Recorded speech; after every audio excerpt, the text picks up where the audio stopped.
जय श्री सीताराम। श्रीमद् वाल्मीकि रामायण के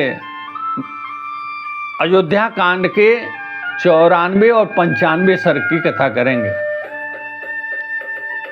भरत जी श्री राम को लेने के लिए चित्रकूट तक पहुंच गए हैं और चित्रकूट के पर्वत के उत्तरी भाग में अपनी सेना को लेकर के और वहां पे वह अपनी सेना को रुकने का आदेश दे देते हैं। उधर भरत जी के चित्रकूट पहुंचने के समाचार से अनभिज्ञ हैं श्री राम।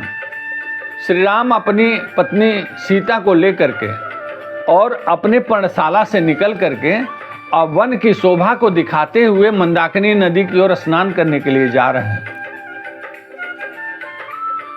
तो श्री राम अब कहते हैं कि हे सीते, वह देखो इस चित्रकूट के जो पर्वतमाला के शिखर दिखाई देते हैं ये मुझे बड़े मोहित करते हैं। ये देखो, एक शिखर रजत वर्ण का दिखाई दे रहा है, एक शिखर किस प्रकार से स्फटिक के तरह के समान चमक रहा है, और एक शिखर वह देखो जो लोहे की तरह लाल दिखाई दे रहा है। उसमें बहुत सारे धातु हैं, उस शिखरों में धातु छिपे हुए हैं। अब वो श्री राम वन की तरफ दिखाते हुए कहते हैं कि सीते, यह देखो कितना सुंदर घना वन है। इस वन में कहीं कहीं तो इतना घनी झाड़ियां हैं जहां पे लगता है कि घर बने हुए हैं। वहां बिना पर्णशाला कुटी बनाए ही वहां उसमें रह सकता है आदमी। और यहाँ इस वन में देखो हाथी, सिंह, व्याघ्र, मृग, बानर, ये सारे कितने सुखपूर्वक रहते हैं। यहाँ के व्याघ्र तो ऐसे हैं जो अपना हिंसात्मक अपनी भावना छोड़ करके और सुखपूर्वक इस जंगल में रहते हैं, इस वन में रहते हैं। वनों में दिखाते हुए श्री राम कहते हैं कि सीते, यह देखो आम, जामुन, महुआ, बेल किस प्रकार से ये पेड़ इसमें घने जंगल में वन में दिखाई दे रहे हैं। और वह देखो बांस, खैर, बेंत का घना जंगल देखो, उसी में कदम और अनार के भी वृक्ष दिखाते हुए श्री राम कहते हैं कि कितना सुंदर वन प्रदेश है। यह देखो, मुझे तो इतना ये रमणीय लगता है कि मुझे तो अयोध्या का वैभव भूल चुका है, अयोध्या का हम राजमहल का सुख भूल चुके हैं। हमें यही अच्छा लगता है।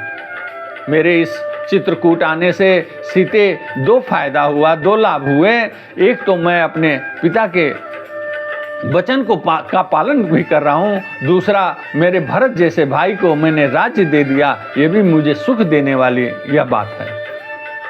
यह कहते हुए वन में चारों तरफ वह दिखाते हुए सुंदर सुंदर आगे बढ़ते हैं। कहते हैं कि सीते, यह देखो कितना रमणीय दृश्य है। यहाँ पर जो नर नारी, जो विलासतापूर्ण जीवन जीने वाले नर नारी हैं, वो भी इस वन में जब आते होंगे तो उनको कितना ये सुख देता होगा।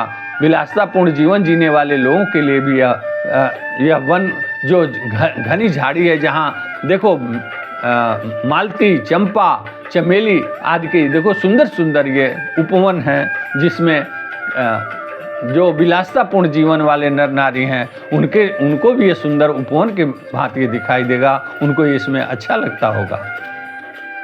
और आगे बढ़ते हुए वह कहते हैं कि अब मंदाकिनी नदी के उस तट पे पहुंच जाते हैं। तो कहते हैं सीते, यह पुण्य सलीला मंदाकिनी है, जिसमें वह देखो सामने जो महर्षि और तपस्वी लोग स्नान कर रहे हैं। यह देखो कितना इनको आह्लादित करती है।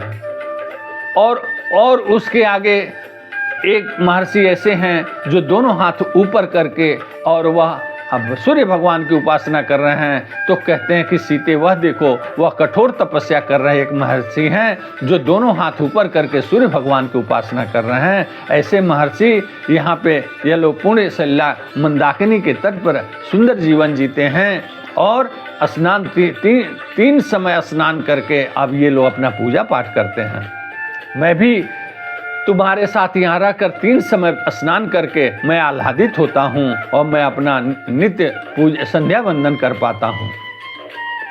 सीते, एक बात ध्यान से सुनो कि मेरे पूर्वज, मेरे प्रपितामह, मेरे पूर्वज महाराज मनु ने जो नियम बनाए थे और हमारे और जो राजर्षियों ने नियम बनाए कि अपने जीवन काल के अंतिम समय में जाकर के वनवास में जाना चाहिए और उससे हमें मोक्ष की प्राप्ति होती है, उससे हमारे जीवन का उद्देश्य पूरा होता है। तो हम लोग वनवास में आकर के, वन में आकर के हम लोगों के पूर्वजों के बनाए नियम का हमको लाभ मिल रहा है।